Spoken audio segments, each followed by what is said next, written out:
तीन तक तो स्थूल, चौथा सूक्ष्म, उससे आगे अति सूक्ष्म, अति अति सूक्ष्म, महा, ऐसे 10 डायमेंशन है कि 10 लोक हैं कह लो। जब आप ब्रह्मरंध्र में, जब आप सचखंड में, दशम द्वार में पहुंच जाते हो, शब्द और श्रुति का मिलान हो जाता है, तो आप सच, जब आपको तीसरा नेत्र खुल जाएगा, दिव्य नेत्र, ये दिव्य चक्षु जब खुलेगा तो आप देखोगे इस सूक्ष्म लोक की सारी चीजें, रूहों को आते जाते।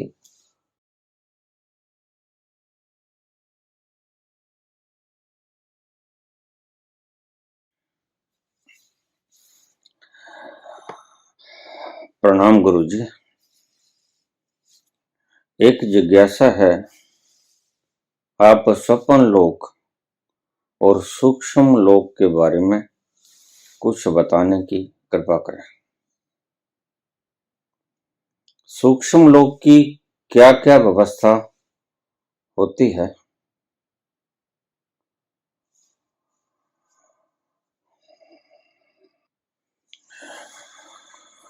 स्वप्न लोक की व्याख्या अलग से किसी दिन करूंगा, लेकिन सूक्ष्म लोक की व्याख्या आज ही कर देते हैं। 9 लोक हैं, 10वां लोक अज्ञात है, यानी कि 10 लोक हैं कुल, 10 खंड हैं। उनमें से सूक्ष्म लोक चौथा लोक है, जिसे तुम समय भी कह देते हो। ये 3 डायमेंशन तो हमें समझाते हैं।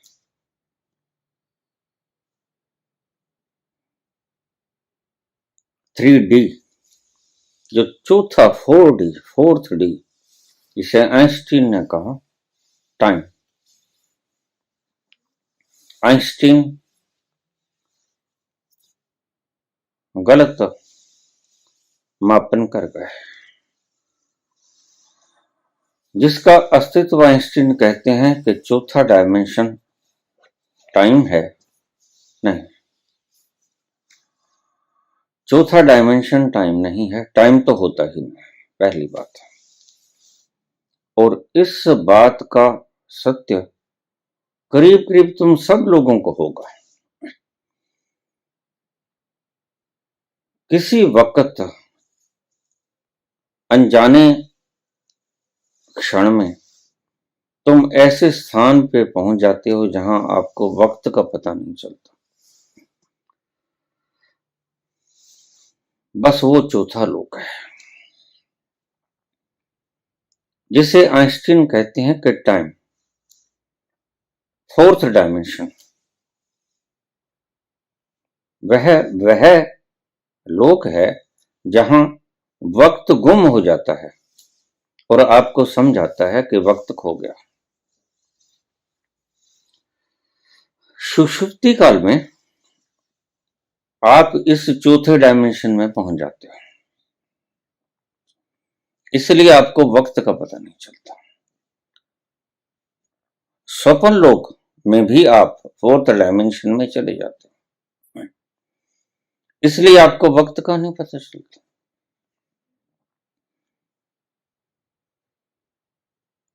पल भर का स्वप्न आपको लगता है कि सालों बीत गए।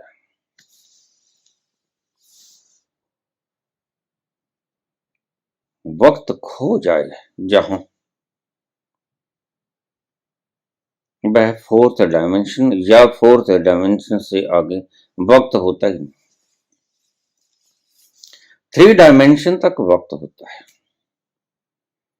4 से लेके 10th तक, 4 से 10 तक वक्त नहीं होता, इसलिए समाधि में वक्त खो जाता है। वो 10वां डायमेंशन है।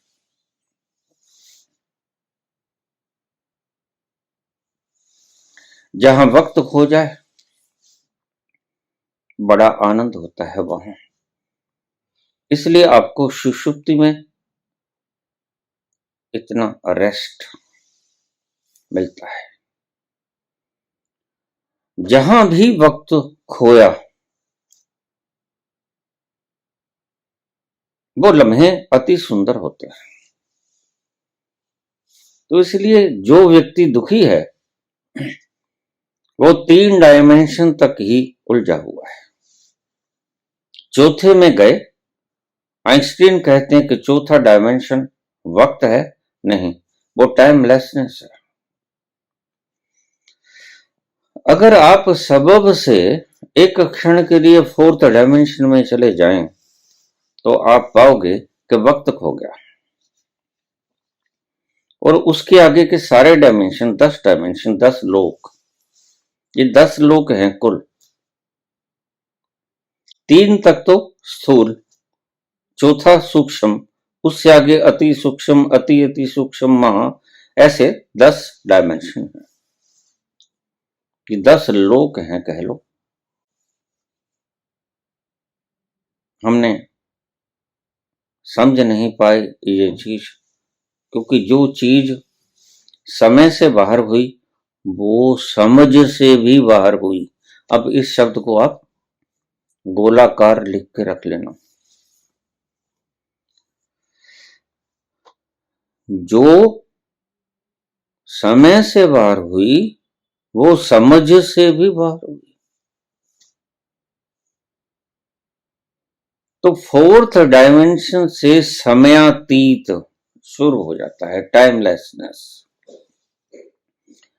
और 10th डायमेंशन तक समयातीत ही रहता है और उन सभी लोकों में बड़ा आनंद है। हमारे शास्त्रों में इन्हें अलग अलग नामों से पुकारा गया। स्वर्ग लोक हैं, पितृलोक हैं, सतलोक हैं, सचखंड है, अलग अलग नाम दिए गए। लेकिन हमारे अनुभव की कमी के कारण समझ नहीं पाए और आने वाले व्याख्याकारों ने इसको तोड़ मरोड़ के लिख दिया जैसा उनकी बुद्धि में आया, और बुद्धि में कभी ये लोग आते नहीं। 3 लोकों तक बुद्धि में आता है। चौथे लोक से जहां समय खत्म हुआ 3 लोक तक समय रहता है। 3 डायमेंशन तक, 4th डायमेंशन में समय समाप्त हो जाता है, और जो समय से बाहर वो समझ से बाहर। इसलिए जब आप मुझे कहते हो बाबा समझ नहीं आई, तो मैं हंसता हूं,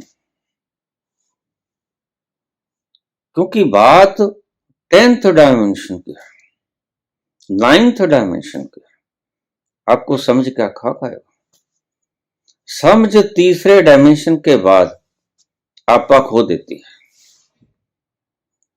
इसलिए आप जब ये कहते हो बाबा समझा दो उस चीज को जो समझ में आती नहीं, तो हम जैसे तैसे आपको कहानियां गढ़ के, कोई कथाएं सुना के, कोई अतीत में घटी हुई घटनाएं सुना के, ये शास्त्र सब इन्हीं लोगों चीजों से भरे पड़े। समझ में आ नहीं सकता था। मुमुक्षुओं ने समझने की चेष्टा की, पिपासुओं ने समझने की चेष्टा की, बस गलती यहां हो गई।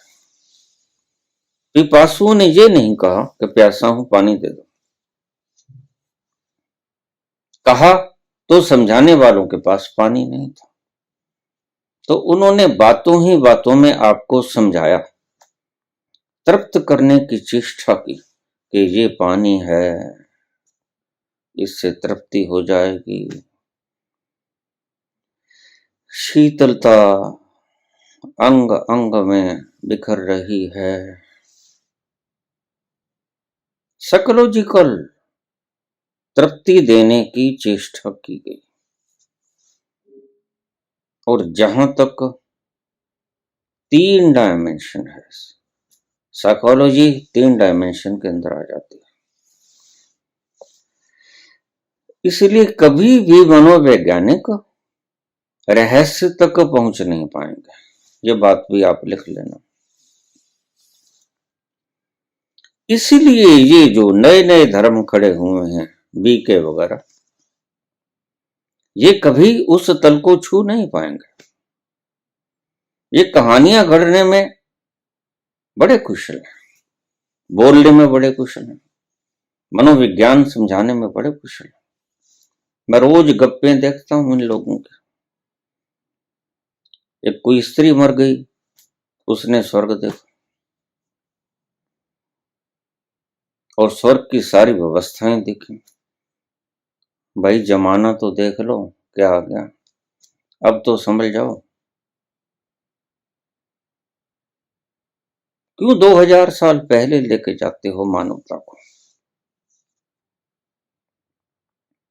ये नई नई कहानियां सुनाएंगे, रोज नया आयाम गढ़ लिया जाता है।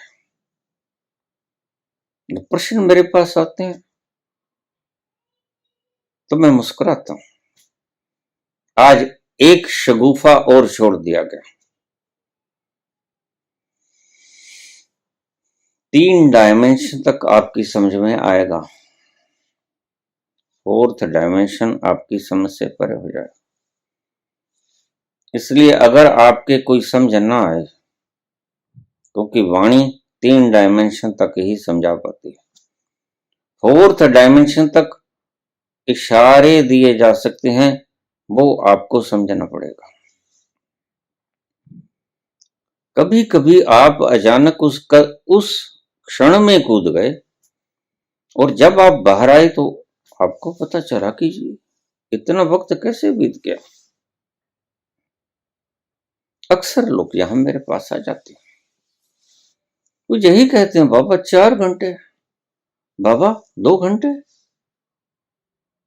हमें तो वक्त का ऐसा लगा, अभी आए थे, अभी आपने कह दिया कि जाओ। लेकिन नहीं, वक्त बहुत बीत जाता है। कुछ ऐसे डायमेंशन की किरणें हैं यहां हर वक्त रेडिएट होती हुई, विकीर्ण होती हुई, जिनको दीवारों ने पी लिया है, जिनको यहां की हवाओं ने पी लिया है, यहां की चीजों ने पी लिया है। यही कारण था कि संत पुरुषों का एक एक बाल भी संभाल कर रखा जाता था। उनके भीतर वो 10वें डायमेंशन की तरंगें हैं। ये जहां पड़ी होंगी वहां फिजाएं बदल जाएंगे। सूक्ष्म लोक क्या है? तीसरे लोक से आगे सूक्ष्म लोक है, उससे आगे आगे आगे आगे, आखिर में 10वां लोक, सतलोक जिसे कहते हैं। और देखिए, वह किसी फासले पे नहीं। पहली तो ये बात जो आपके दिमाग में बसा दी गई कि सतलोक कहीं दूर है, योजनों दूर है, सचखंड कहीं दूर है, इस बात को दिमाग से निकाल दें। ये बिल्कुल वैसी ही भ्रांति है जैसे स्वर्ग और नरक की भ्रांति। ये सारे 10 डायमेंशन, 10 लोक यही हैं और आप रोज इनमें जाते हो। यहां बैठा हुआ व्यक्ति 3 लोकों में खेलता है, संसार, और 4थे लोक में उतर जाता है रात्रि को सोते वक्त। कुछ लोग अगले डायमेंशंस में भी जाकर आ जाते हैं, लेकिन मूर्छा में। तो 10वां डायमेंशन सतलोक है। सतलोक कहीं योजनों पे नहीं है, कहीं दूर नहीं है, किसी चांद तारे पे नहीं है। बस ये तो आपके भीतर ही हैं सब 10 लोग। जब आप ब्रह्मरंध्र में, जब आप सचखंड में, दशम द्वार में पहुंच जाते हो, शब्द और श्रुति का मिलान हो जाता है, तो आप सचखंड में प्रवेश किए, यानी सतलोक में प्रवेश किए। सचखंड और सतलोक ये एक ही बात है, भाषा का फर्क है सिर्फ। वक्त खत्म हो जाए जहां, वहां सूक्ष्म लोक। इसलिए जो व्यक्ति जो भ्रम रखता है कि मैं सब जानता हूं, वह मूर्ख है, वह कुछ नहीं जानता। तीसरे लोक से आगे तो जाना ही नहीं जा सकता, और तीसरे लोक तक भी वैज्ञानिक कोशिश कर रहे हैं खोज करने की। ये रोज नई नई खोजें हो रही हैं। व्हाट्सएप खोज लिया गया, हूबहू तस्वीर भेज दी गई रंगों समेत। ये सृजन परमात्मा ने किया है। ध्यान रखना, तुमने सिर्फ खोजा है और तुम छाती फैला लेते हो खोज के। यही तुम्हारी मूर्खता है। तुम्हें शुक्राना करना चाहिए कि प्रभु तेरी इस सृजना के भीतर ये भी कुछ था और बहुत कुछ है जो ना तो तुम जान पाओगे ना तुम खोज पाओगे। इसलिए आइंस्टीन ने कहा, he is not only unknown but also unknowable. चौथा लोक सूक्ष्म लोक है, उसके बारे में कुछ कहना असंभव है। तीसरे लोक से आगे, चौथे लोक से लेकर 10वें लोक तक, ये आपके भीतर ही हैं सभी 10 के 10 लोक। कहीं दूर योजनों पे नहीं है, यद्यपि पुराणों में इनकी दूरी लिख दी गई है। जो प्राणपंथी हैं वो रोज मुझसे नाराज हो जाते हैं, रोज अपने कमेंट्स करते हैं। तो मैं कहता हूं, भाई तुम तो पहले से ही जानते हो, फिर मुझे क्यों सुनते हो? तुम अगर जानते हो तो मुझसे पूछते क्यों? ये चिमटे हुए लोग हैं। कोई पुराणों से चिपट गया, कोई विद्वानों से चिपट गया, कोई संतों महात्माओं से चिपट गया, कोई मेरे शब्दों से चिपट जाएगा। बहुत से लोग ओशो से चिपटे बैठे, बहुत से लोग बुद्ध से चिपटे बैठे, और ये अपने आप को महाज्ञानी कहते हैं। और ज्ञान तो होता ही तब है जब सारी क्लिंगिंगनेसेस गिर जाती हैं। इनकी धारणा में, इनकी साइकोलॉजी में, इनकी सोच में ये ज्ञानी हो गए हैं, वास्तव में ये ज्ञानी नहीं। इसलिए मैं कहता हूं, मेरे शब्दों से चिपट मत जाना। इनको सुनना, सुनकर इनसे कुछ सेंस निकाल सको तो अच्छा, नहीं तो इन्हें छोड़ देना। ये भी आपकी चिपकाहट का कारण मत बने। अभी रोज नाराज हो जाते हैं, ओशो भक्त नाराज हो जाते हैं, बुद्ध के भक्त नाराज हो जाते हैं कि आपने ऐसी बात क्यों कही। ओशो ने तो ऐसी बात कही। मैंने कहा, Osho is not ultimate. Osho एक शरीरधारी पुतला था, बुद्ध एक शरीरधारी पुतला था, और हम सभी शरीरधारी पुतले।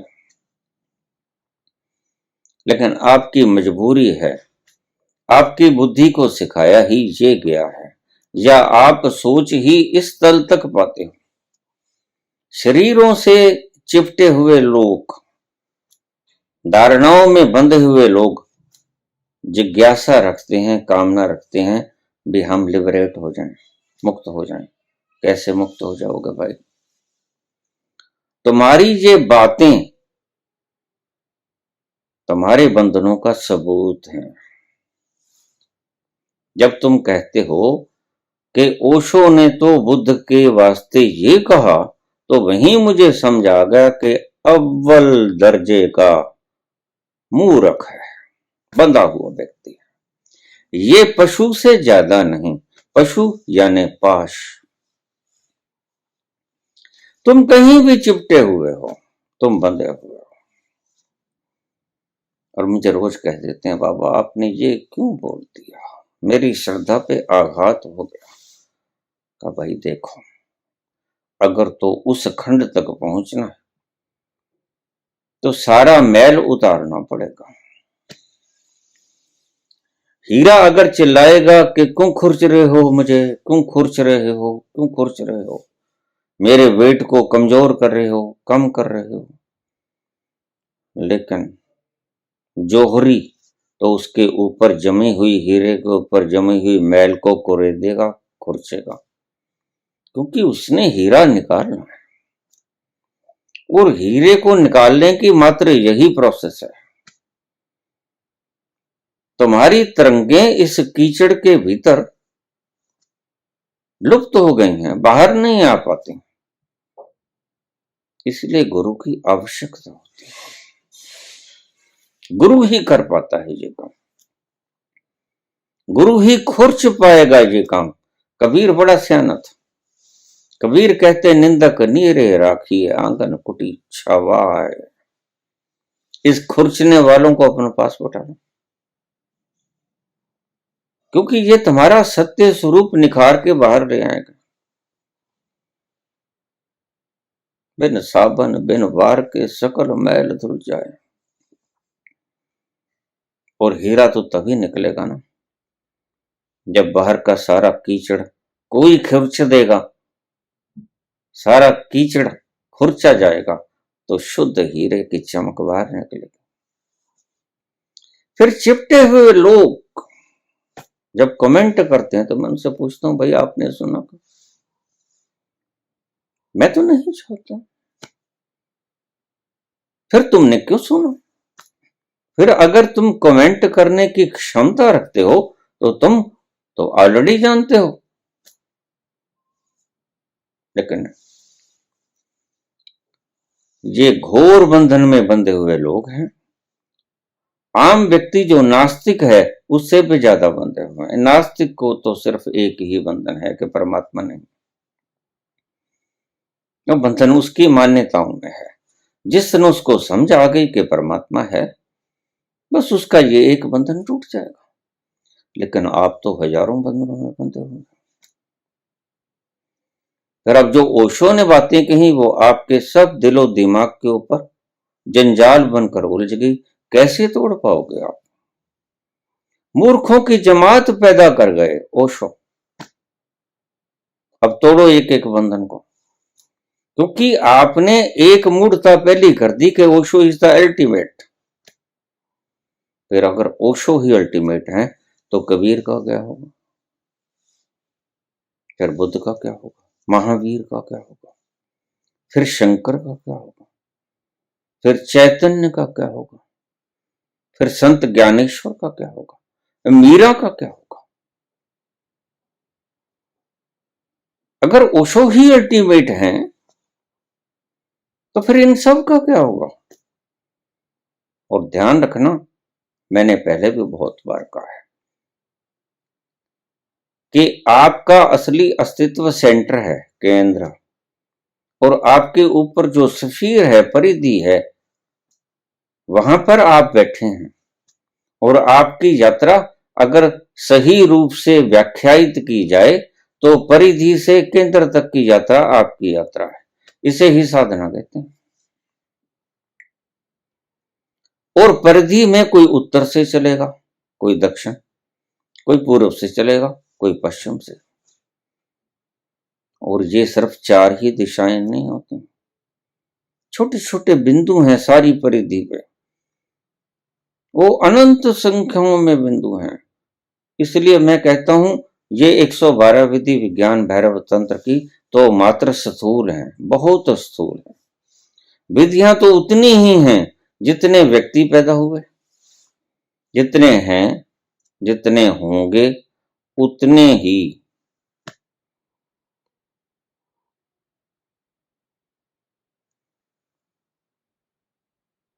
आपको पैदा करनी होंगी विधियां।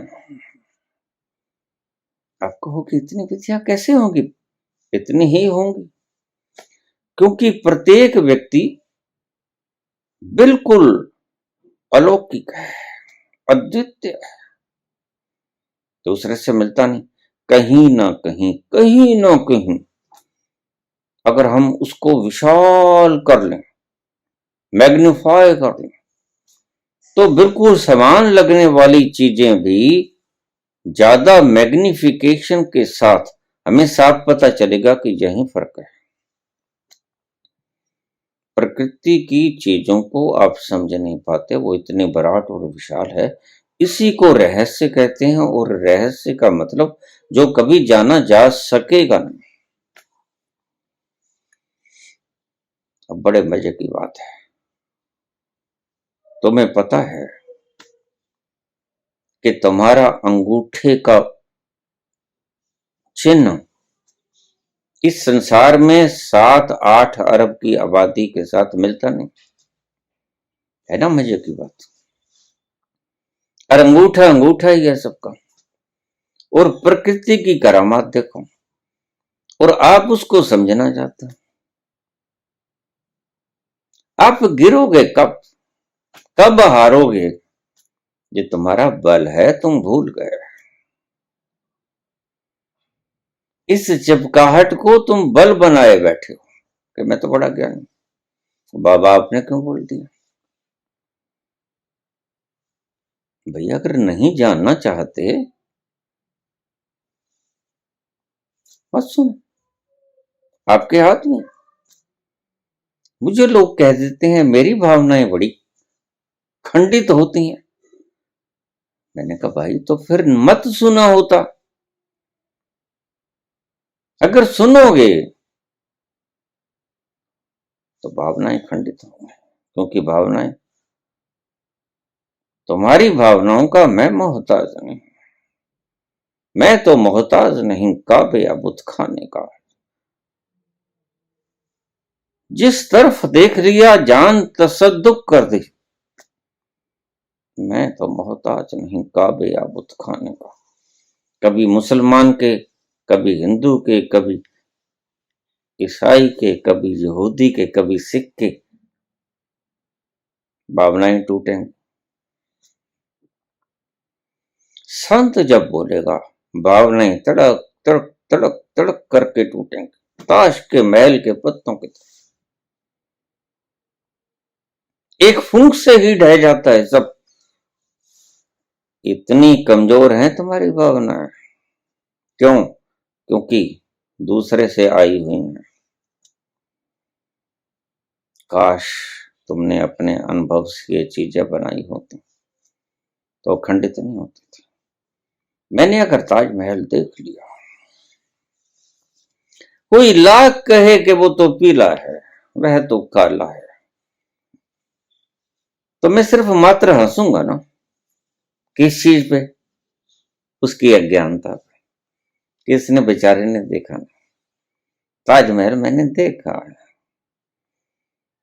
ताजमहल के उन रंगों को मैंने देखा है। पूर्णमासी की रात को जब अर्धरात्रि में चंद्रमा उसके गुंबद के ऊपर खड़ा होता है, और क्या प्यारा दृश्य होता है। उन लम्हों को मैंने जिया है। और कोई व्यक्ति ताजमहल का आकर मुझे व्याख्यान करने लगे कि वह काले रंग का है, लेकिन बिल्कुल बैक साइड में अधूरा रह गया। वो कहीं उसने वो देख लिया होगा।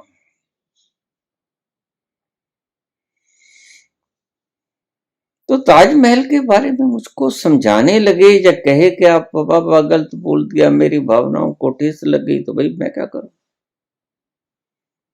तो ये तो आपके अख्तियार है ना, मेरे अख्तियार थोड़ी है। ना सुनो, मैंने कहाँ छापा लगाया है, मैंने कहाँ पंडाल जचाया है, मैंने कहाँ वाद्य यंत्रों वाले बैठाए हैं, बताओ। मैंने आपको आवाज भी नहीं दी, मैंने आपको पुकारा भी नहीं। आप अपनी मर्जी से आए हो और आप अपनी मर्जी से जा सकते हो। शिकवे शिकतनल, शिकवे शिकतनल, प्यार ने नभीं देवे। शिकवे शिकतनल, शिकवे शिकतनल, प्यार ने नभीं देवे। इंजनी करींदे, इंजनी करींदे सजना वे, इंजनी करींदे।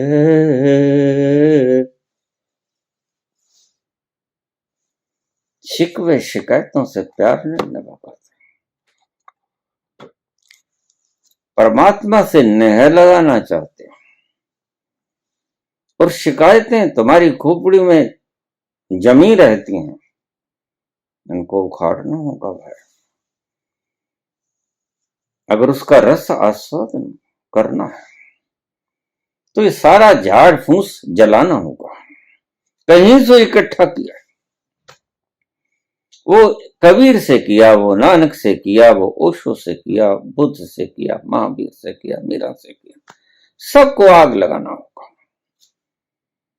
अगर आपने स्वयं दर्शन करना है तो सभी धारणाएं भ्रांत हैं आपके लिए। क्यों? क्योंकि आपकी खुद की देखी हुई है नहीं। सभी धारणाएं भ्रांत हैं, वो चाहे सत्य भी क्यों ना हो। लेकिन आपको मानसिक संतोष है, तृप्ति नहीं, कि हाँ मैं जानता हूं। मैं ये नहीं कहता कि संत गलत बोल गए, लेकिन मैं कहता हूं कि संतों ने भोजन खाया तो संतों की भूख मिटी, संतों ने पानी पिया शीतल तो उनकी प्यास मिटी, और उनके शब्दों से आपकी प्यास नहीं मिटने वाली, और उनके भोजन खाए से आपकी भूख नहीं मिटने वाली। आप चाहे लाख कोशिश कर लें। यह कोई क्वालिफिकेशन नहीं है कि मैं ओशो का सन्यासी हूं। It's not a qualification. आप जो उसकी शिक्षाओं को आगे प्रसारित कर रहे हो, यह कोई क्वालिफिकेशन है? क्वालिफिकेशन तो तब होती अगर जो वो विधियां बता गए उसको आप आराम से घर बैठ के उस विधियों से आप देखते कि क्या वो सत्य बोल गए। और काश आपने ये किया होता। लेकिन मन बड़ी पुरानी आदतों से बंधा है। कोई बुद्ध का प्रचार कर रहा है, कोई महावीर का प्रचार कर रहा है, वो जैनी है, वो बोधी है। कोई सनातन का प्रचार कर रहा है, वो सनातनी है। कोई सिक्खी का प्रचार कर रहा है, वह सिख है। भाई प्रचार करने से ना तो कोई सिख होता है, ना बुद्ध होता है, न जैनी होता है, न सनातन होता है। ये मार्ग हैं, चलने के लिए आपको बतलाए, और आप इन मार्गों का प्रचार करने की कृपा न करें। आप इन मार्गों के द्वारा अपने ही उस अंतस के तल में पहुंचने की व्यवस्था करें। लेकिन आप तो कहीं कहीं उलझ जाते हो, और के और उलझ जाते हो। आप मूलभूत तत्व के ऊपर ध्यान ही नहीं करते। सूक्ष्म लोग क्या है?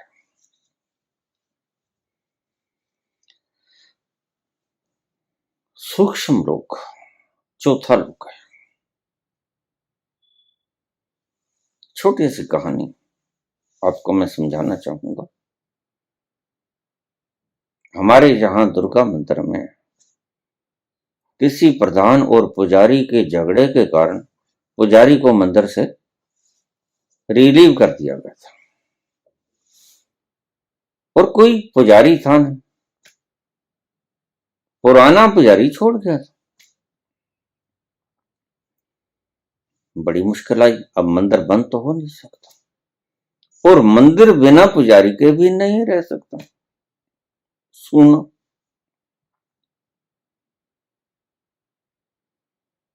वह जो प्रधान थे मंदिर के, उसका पुत्र मेरा क्लासमेट था।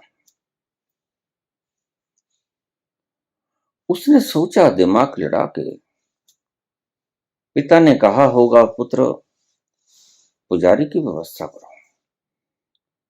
पुजारी चल पड़ा था अयोध्या से, पारसनाथ था उसका नाम, लेकिन अभी पहुंचा नहीं था, किसी कारणवश देरी हो गई थी। प्रधान का पुत्र गुलशन पंकज उसका नाम, मेरे मित्र, आजकल वो जयपुर में रहते हैं।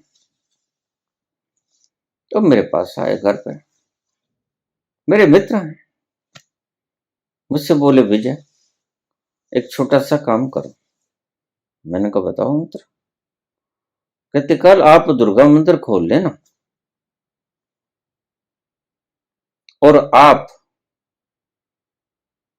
सारे दिन वहां पर पुजारी की चौकी पर बैठकर, जानते आप सभी कुछ, मंत्राभिषेक वगैरह सारा, षोडशोपचार पूजन, ये सब जानते हो। कृपा करके एक दिन के लिए आप मंदिर की व्यवस्था को संभाल लें। मंदिर सोना है माता का। मैंने कहा, मित्र कोई बात नहीं, मुझे बता दो क्या समय है, मैं उस वक्त चला जाऊंगा, जाके मंदिर खोल।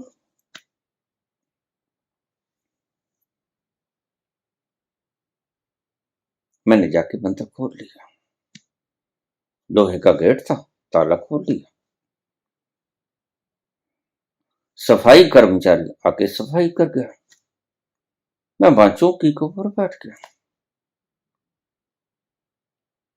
कोई माता की मूर्ति को स्नान नहीं करवाया, कोई वस्त्र नहीं बदले, कोई फूल अर्पित नहीं किया, कोई सुगंध नहीं बिखेरी।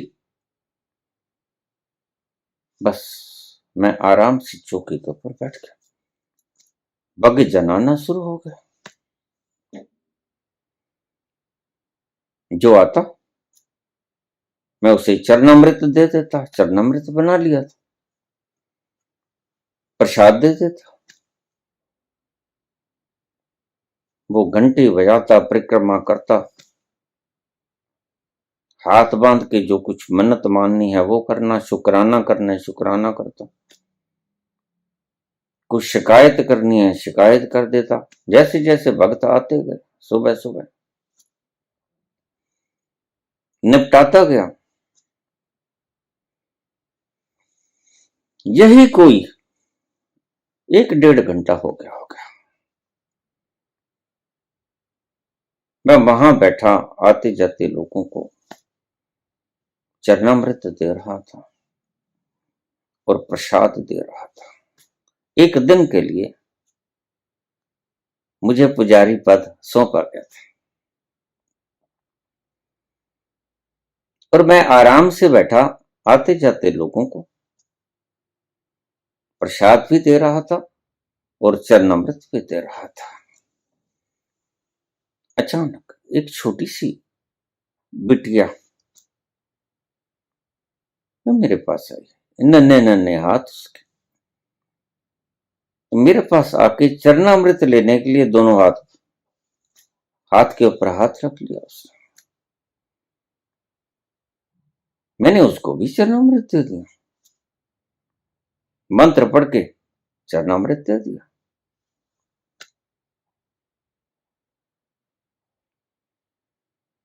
लेकिन एक कतार लगी थी, कतार कोई 8-10 लोगों की होगी। तो छोटी सी बिटिया ने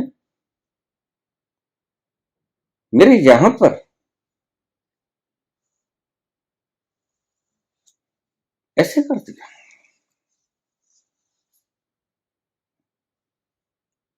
कुछ देर के लिए मैं बेहोश हो गया उस चौकी के ऊपर बैठा।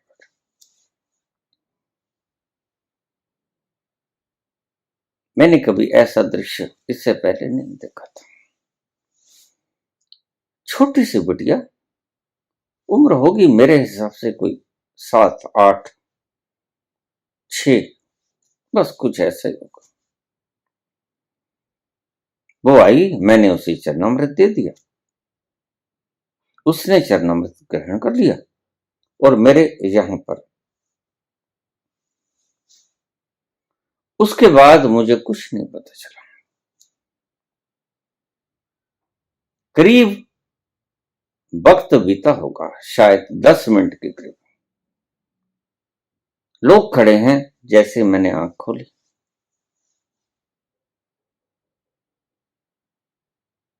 उससे पूछने लगे कि बाबा, ब्राह्मण को बाबा कहते हैं, ध्यान में बता। हम तो जब जन्मते हैं ना, तभी हमें लोग बाबा कहते हैं। एक दिन के बच्चे को भी बाबा कहते हैं। बाबा क्या हो गया था आपको इतनी देर? आप कहां गुम हो गए थे? बड़े मस्त थे, हम राह देख रहे हैं कि आप थोड़ा जगो तो चरणामृत और प्रसाद दो। तो मैंने देखा कुछ लोग खड़े थे, वैसे ही आराम से खड़े थे। कितना वक्त बीत गया मुझे नहीं पता।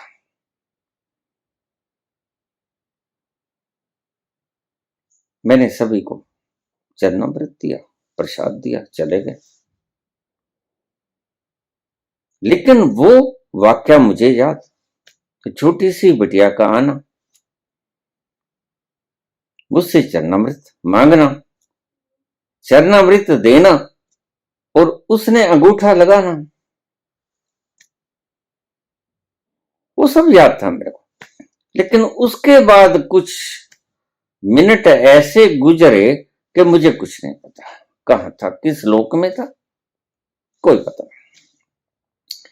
जैसे हमें निद्रा में नहीं पता चलता कि हम कहां जाते हैं, लेकिन इतना पता होता है कि हम कम से कम इस लोक में नहीं होते, किसी अन्य लोक में होते हैं। तो जल्दी से उठा। जब सभी चले गए तो पास लगे शीशे में मैंने देखा तो मेरे यहां पर तिलक लगा हुआ था, लाल रंग का तिलक।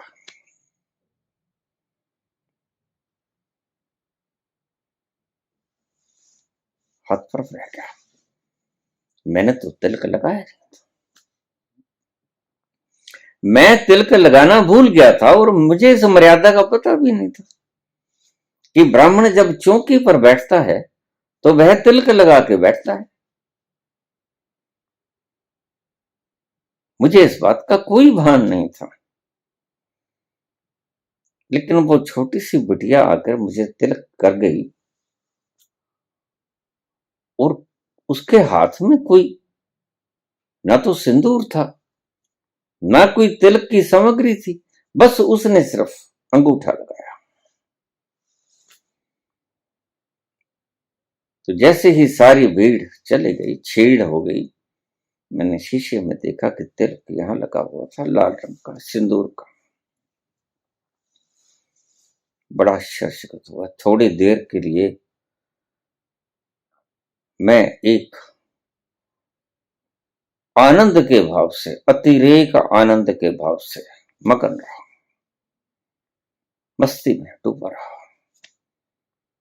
लोग आते रहे, जाते रहे। घंटे घड़ियाल खड़कते रहे, आरती मैंने कर दी थी।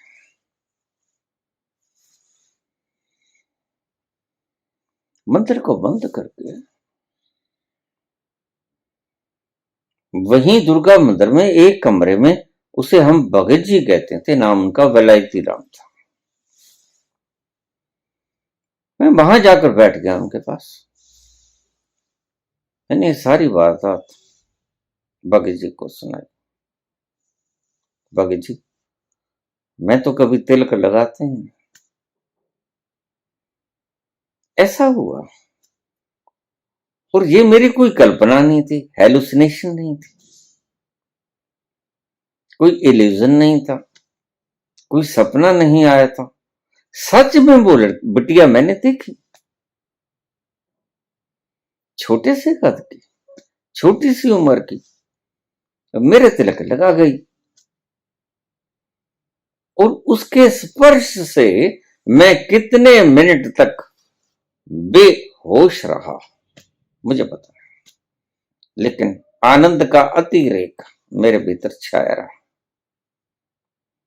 और उस दिन सारा दिन मैं आनंद के भाव में डूबा रहा। सांझ को भी आके मंदिर खोला, वैसे ही लोग आए गए। अगले दिन पुजारी ने आ गया।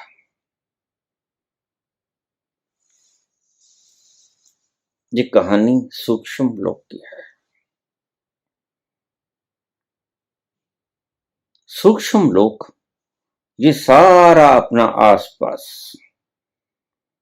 जब आपको तीसरा नेत्र खुल जाएगा, दिव्य नेत्र, ये दिव्य चक्षु जब खुलेगा तो आप देखोगे इस सूक्ष्म लोक की सारी चीजें, रूहों को आते जाते, बड़ी तेजी से गुजरते, आपके शरीर में से पार होते आप डरोगे,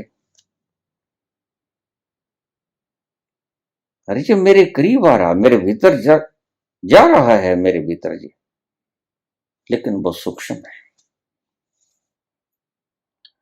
अगर आंख बंद होती तो आपको दिखता भी नहीं। ये कोई शरीर को नुकसान ना पहुंचा दे, बीच में से गुजर जाते हैं, दीवारों से पार हो जाते हैं, ये सब ट्रांसपेरेंट हो जाता है। सूक्ष्म लोक की व्यवस्था अलग है और उसको देखने के लिए ये चर्म चक्षु काम नहीं आते। सूक्ष्म लोक को देखने के लिए एक दिव्य नेत्र की जरूरत होती है। वो दिव्य नेत्र जिसका खुल जाए उसको सूक्ष्म जगत की सारी गतिविधियों को पता चलता है। आते जाते आपके चारों तरफ दसों दिशाओं में आप देखोगे कि बड़ी तेजी से ये आत्माएं इधर से उधर, उधर से इधर घूम रही हैं। और प्रकृति इन चीजों को कैसे नियोजित करती है, ये बात अजंबे वाली है।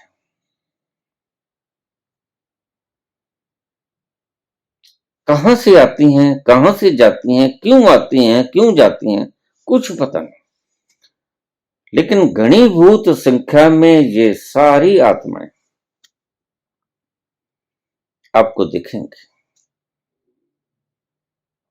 कौन से लोक की है, कौन से लोक में रहती है, ये पित्र है या कुल देवता है, कुल देवी है, या भूत है या प्रेत है, पिशाचनी है, चंडालनी है, यक्षिणी है, दक्षिणी है,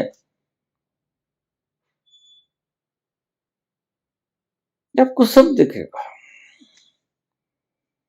और ये सब अलग अलग लोकों से आती हैं, दूर नहीं है वो लोग, आपके आसपास है। सभी लोग आपके ही भीतर हैं। जब आप अपना फैलाव देखोगे तो आप पाओगे कि ये सारा ब्रह्मांड आपके ही भीतर है। एक कहानी आपने सुनी होगी, कृष्ण भगवान माटी खा जाते हैं।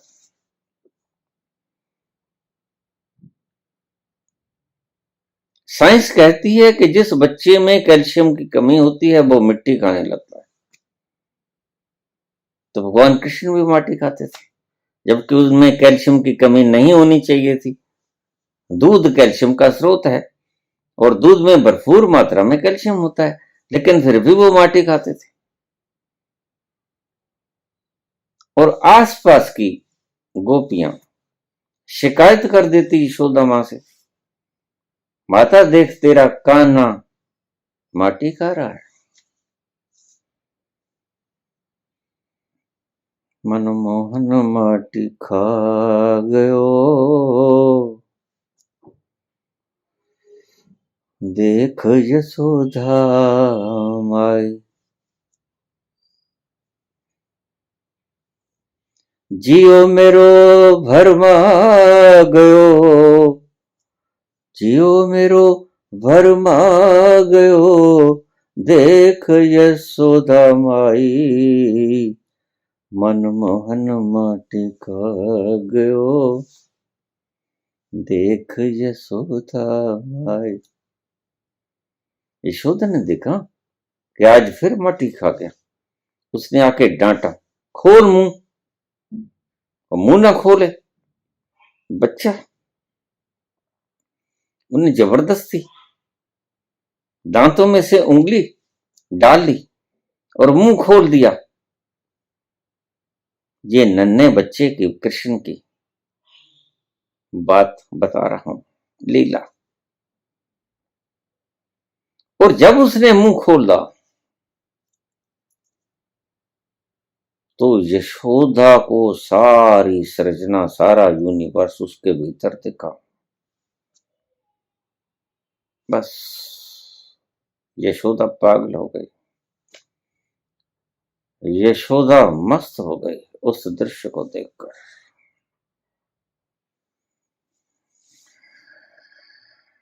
इस सारी कहानी का मर्म सुनने वाले भी समझ नहीं पाए और कथावाचक भी समझ नहीं पाए। इसका मतलब यही था, यथा पिंडे तथा ब्रह्मांडे। ये सारा ब्रह्मांड तुम्हारे पिंड में ही समाया हुआ है। अब ये बात समझ में आएगी नहीं, जैसे मैंने पहले बताया कि तीसरे डायमेंशन से पार की बात आपकी समझ में नहीं आएगी। जब भी आप चाहोगे कि समझें, प्रेम को कैसे समझोगे आप तो साधारण अनुभवों को भी समझ नहीं सकते। साधारण अनुभवों को भी आप समझा नहीं सकते।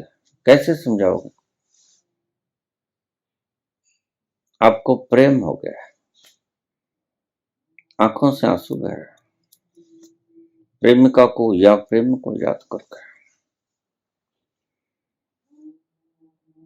भक्त अकेले में बैठ कर रोता है, क्या हुआ, क्या दिख गया? प्रेमी को साधारण प्रेमिका में क्या दिख गया? प्रेमिका को साधारण प्रेमी में क्या दिख गया? क्यों ये एकांत में कोने में बैठकर आंसू बहा रहे हैं? क्या हुआ है? और ये वही व्यक्ति है जो बड़ा दृढ़ है लोगों की नजरों में, लेकिन यहां एकांत में एक कोने में लगकर आंसू बहा रहा है। ये क्या हुआ है इसे? ये किसी अन्य लोक में चला गया है। उसका निमित्त कौन बना? अब ये थोड़ा सा जो कुछ मिनट का प्रवचन है, ये आप ध्यान से सुनिएगा। निमित्त कौन बना? प्रेमिका का निमित्त प्रेमी बना और प्रेमिका की निमित्त प्रेमिका बनी, प्रेमिका की निमित्त प्रेमिका बनी। ये दोनों एक दूसरे के निमित्त हो गए।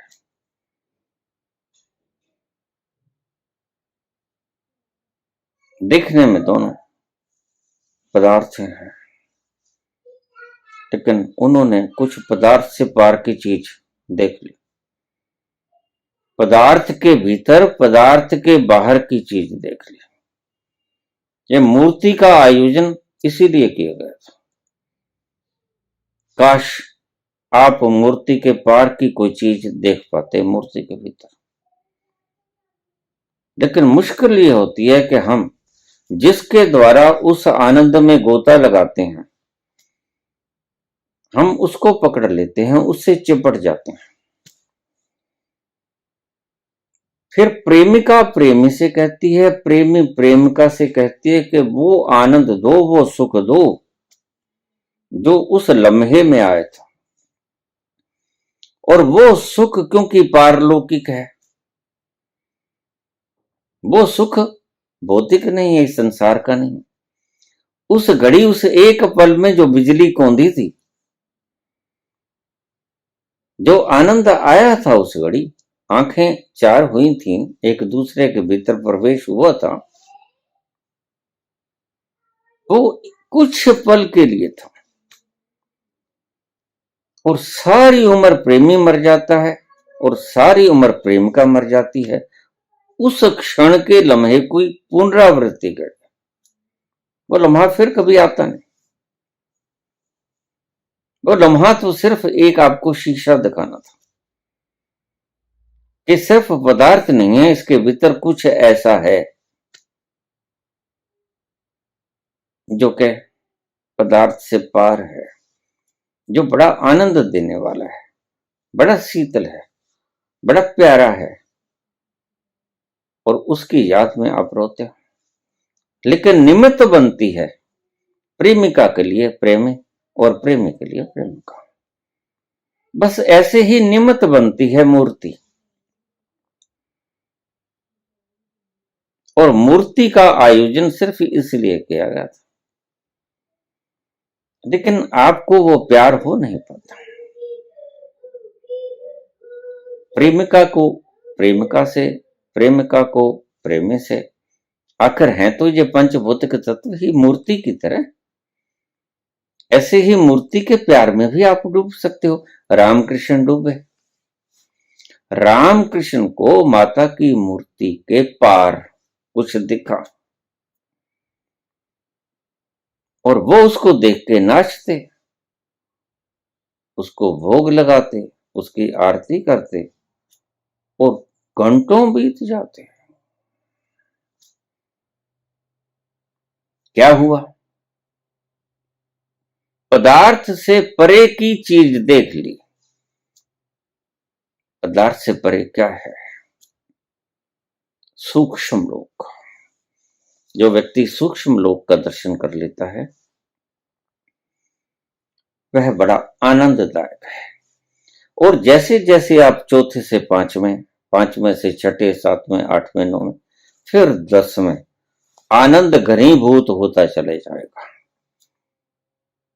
तीसरे तक तो सुख भी है और दुख भी है, आनंद बिल्कुल नहीं। चौथे में आनंद की थोड़ी झलक मिलती है आपको, पांचवें में उससे ज्यादा, छठे में उससे ज्यादा, सातवें, आठवें, नौवें में उससे ज्यादा, और 10वें में परम आनंद। उसको हम परमात्मा कह देते हैं। सतचित आनंद, शाश्वत। ऐसे क्रमशः क्वांटिटी बढ़ती जाती है आनंद की। तीसरे तक सुख भी है और दुख भी है, आनंद बिल्कुल नहीं है। लेकिन तीसरे में रहकर, इस भौतिक शरीर में रहकर चौथे की झलक पाई जा सकती है। वो सूक्ष्म लोक होता है जिस चौथे की आप झलक पाते हो। वो सूक्ष्म लोक में आनंद भरा पड़ा है, सिर्फ वहां ना दुख है, वहां ना सुख है। ये आप ध्यान से समझ लेना। आप सुख की मात्रा को घनीभूत करने को आनंद समझते हो, यह गलत है। No quantitative difference between the two, सुख एंड आनंद are not the quantitative differences. Difference is qualitative. संख्यात्मक फर्क नहीं है, गुणात्मक फर्क है। इसलिए इस संसार में विचरण करने वाला व्यक्ति ये ना कहे कि मैं बड़ा आनंद लिया। आनंद वानंद उसे कुछ नहीं आता जब तक वो तीसरे पदार्थ के 3 आयामों तक घूमता रहता है, क्योंकि आनंद तो चौथे से शुरू होता है, जिसको आपने सूक्ष्म लोक कहा। तीनों पदार्थों के इन लोकों में घूमता फिरता हुआ इसे ही 84 का चक्कर कहते हैं। बस पदार्थों के लोक में आप घूमते रहते हो। सुख भी होता है, दुख भी होता है, परम सुख भी होता है और परम दुख भी होता है, लेकिन आनंद का एक लम्हा भी नहीं होता। इस बात का ध्यान रख लेना। हम इन्हीं तीनों लोकों में घूमते घूमते आनंद का पान करना चाहते हैं। जो नहीं मिलता वह किसी घड़ी उस ईश्वर की कृपा से किन्हीं किन्हीं अनुभवों में हमें मिलता है, जैसे प्रेम, जैसे प्रार्थना। जहां उसकी कृपा होती है वहां वो बरस जाता है। आनंद तो शायद बहुत से लोग आनंद की एक झलक को लिए बिना ही संसार से विदा हो गए और कितने जन्म बीत गए, आनंद की एक झलक वो पा नहीं सके। इससे आगे चले। जिस घड़ी आपको आनंद की एक झलक मिल गई, उसके बाद उस घड़ी आपको आनंद का पहला स्वाद लगा, जिसको हम सतोरी भी कह देते हैं। सतोरी कुछ ऐसी घटना है जहां सुख नहीं और दुख नहीं, लेकिन इन दोनों के पार की एक घटना है, एक अनुभव है, जिसमें कि हमें आनंद का पहली दफे पता लगता है। इसलिए आम व्यक्ति ये भ्रम पालने की चेष्टा ना करे कि मुझे आनंद मिलता है। आनंद नहीं मिलता। आप कितना ही पाठ कर लो, कितना ही जाप कर लो, कितने ही शास्त्र पढ़ लो, जरनाटा उठेगा, रोमांचित हो जाओगे, खुशी मिल जाएगी, परम खुशी मिल जाएगी, बेअंत खुशी मिल जाएगी, लेकिन खुशी की मात्रा कितनी भी हो जाए, आनंद की एक झलक का मुकाबला नहीं कर सकते। क्योंकि मैंने पहले भी कहा कि गुणात्मक फर्क है। आनंद कैसा होगा इसको बताया नहीं जा सकता।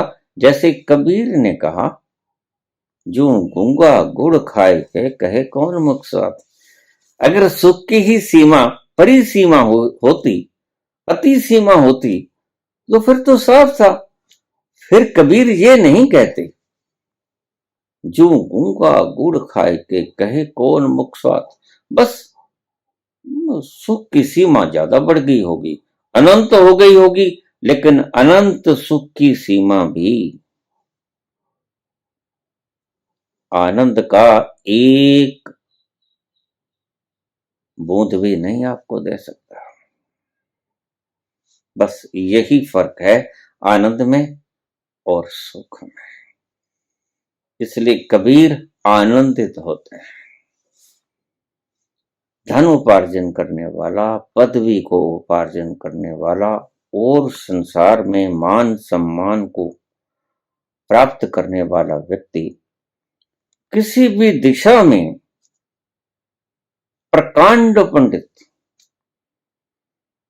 सुख तो अनिर्वचनीय पा सकता है, जो प्रकट नहीं हो सकता, इतना सुख मिलेगा उसे। स्वर्ग का सुख, स्वर्ग का सुख आनंद का एक बूंद भी नहीं दे सकता। स्वर्ग का सुख परम सुख तो है, लेकिन आनंद का एक बूंद का सुख भी नहीं दे सकता। तो तुलसी ने एक शब्द कहा है, उसके मायने गलत ले लिए गए। तात स्वर्ग अपवर्ग सुख, धरिए तुला एक अंग, तूल न ताही सकल मिली, जो सुख लब सतसंग। सारे स्वर्ग के सुख जितने भी हैं, बड़े से बड़े सुख आपके, आपने जो जाने, वो तराजू के एक परडे में रख लो। और दूसरी तरफ तूल न ताही सकल मिली जो सुख लव सत्संग,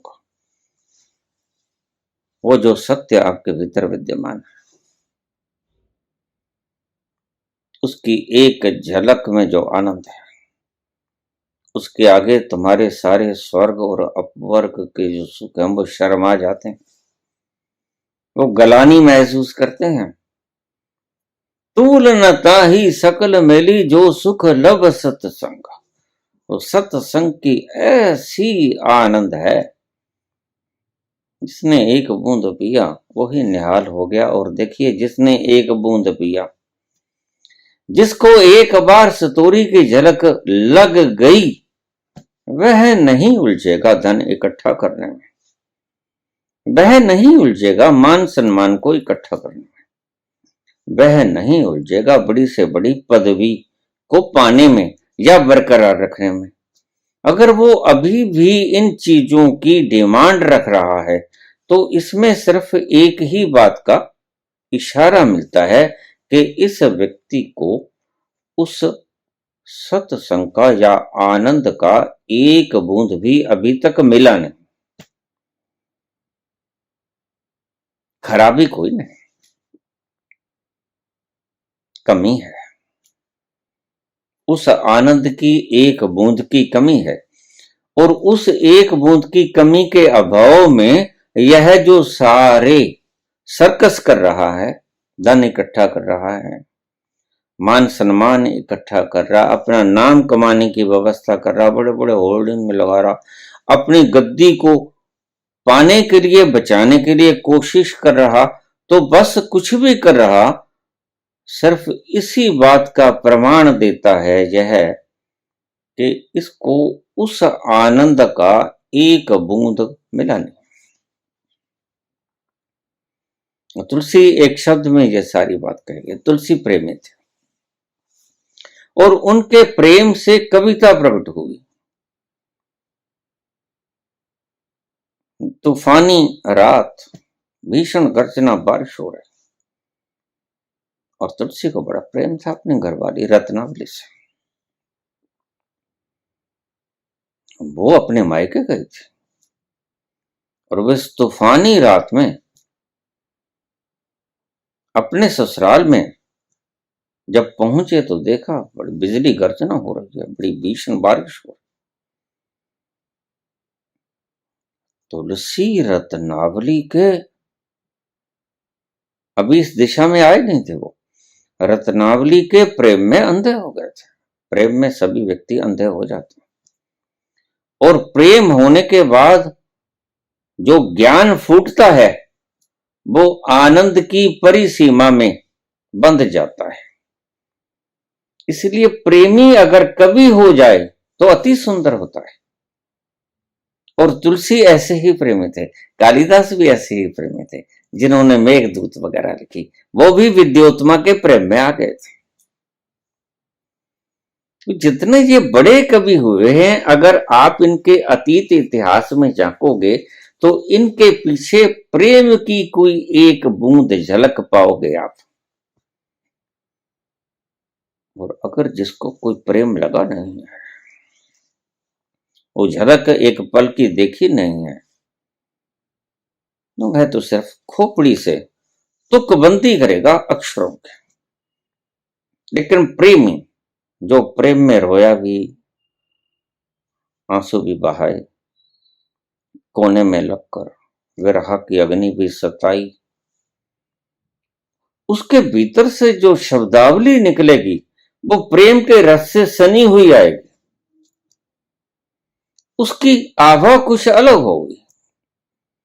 बिल्कुल ऐसे ही जितने बड़े कवि हुए या होंगे, वो कालिदास हों, विद्योत्मा, वो तुलसीदास हों, रत्नावली, वो जितने आगे कवि होंगे, जिन्होंने प्रेम की उस बूंद को चखा, पिया, जिसे हम सत्संग भी कह देते हैं।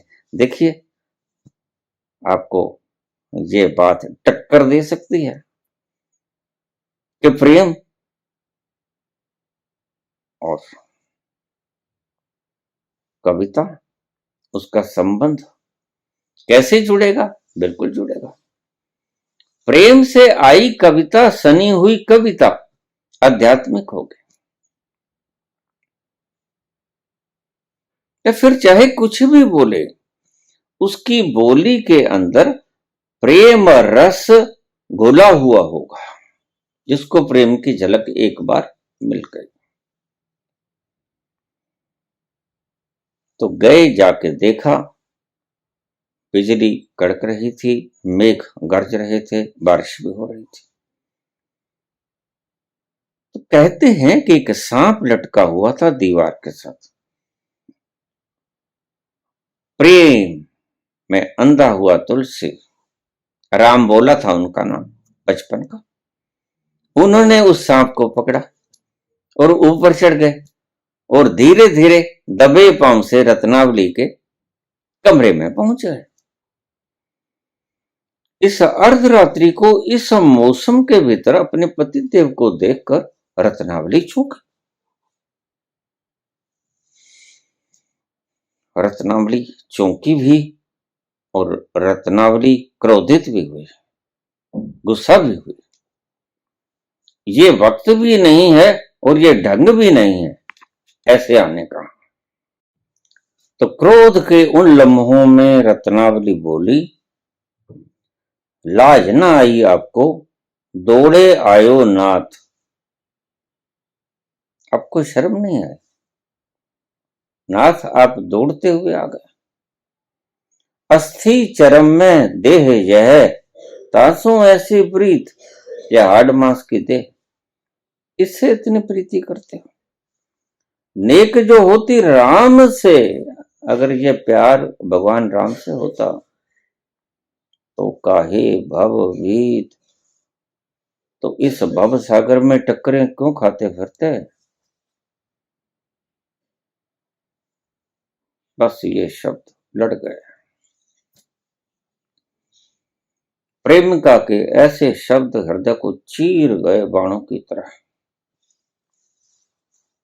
उन्हीं पांव से उल्टे हो गए तुलसी। और वो तुलसी ना रहे जो रत्नावली के पास गए थे। आमूल चूल परिवर्तित होकर आ गए। वहीं से इनकी आध्यात्मिक यात्रा शुरू हुई। सूक्ष्म लोक की बहुत सी बातें हैं। आज प्रवचन बहुत लंबा हो गया है और अगले प्रवचनों में मैं चेष्टा करूंगा कि आपको कुछ और बातें बताई जाएं सूक्ष्म लोक के बारे में। धन्यवाद।